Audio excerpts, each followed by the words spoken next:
Hey, what's up, guys? Happy October. Brett Christensen here with your Maui property market report. We're going to run through the stats as fast as I can, give you a quick rundown, and then it's going to be a little COVID talk.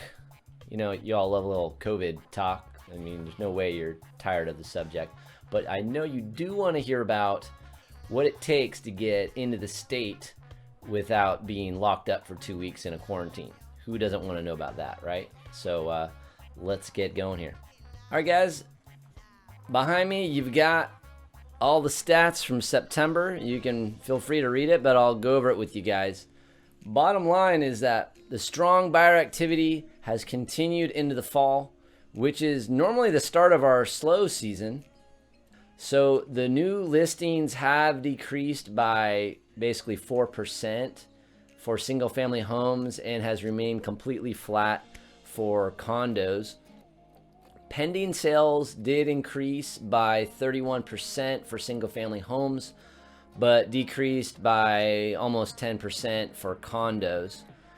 Inventory decreased by 27% for single family homes, but increased for condos. So if you look at that, it just supports what we've been saying, which is there's just not enough inventory for homes, and in the vacation rental market there's just a lot more inventory, and really shows that it's not a bad time to be shopping.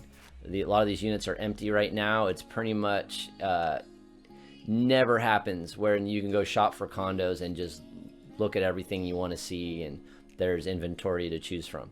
Okay, median sales price has increased by 9% for single family homes up to $785,000, but did decrease for condos to $495,000. Not much though. Last month it was up for condos, so that's kind of going back and forth right now.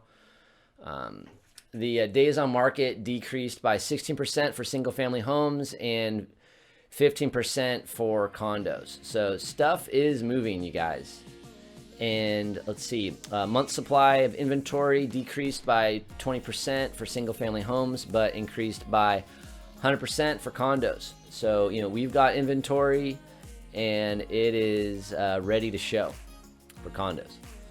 Mortgage rates remain at record lows. The Mortgage Banking Association reported that lending standards have tightened, and it does make it a little bit more difficult for some buyers to qualify.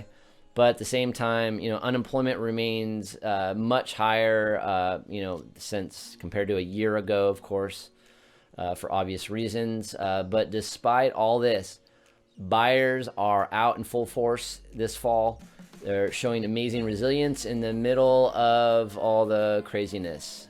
We imagine that once the gates open October 15th, we're going to even see more stuff happening, probably similar to what you're seeing in the ski towns. We will see. Nobody knows for sure, but time will tell. Now, returning residents and tourists. This is what you should know about Hawaii's pre-travel testing program. Per the state of Hawaii's guidelines, beginning on October 15th, travelers will be exempt from the mandatory 14-day quarantine, aka home prison, if they provide written confirmation from a state-approved testing facility of negative results, of course, from a test administered to the traveler within 72 hours from the final leg of departure. Once this program begins, people requiring a COVID test to enable them to travel to Hawaii will need to register online to schedule an appointment at a testing site. There's a whole list. We can get it to you. There's even drive-through locations. Tests seem to cost around $140, and you know the results should be available within 2 to 3 days. Okay, that about wraps up my market report for you guys. I hope you enjoyed it, and if you have any more questions or want more detailed information, feel free to reach out to us at mauiproperty.com. That's it. All right, you guys take care and aloha.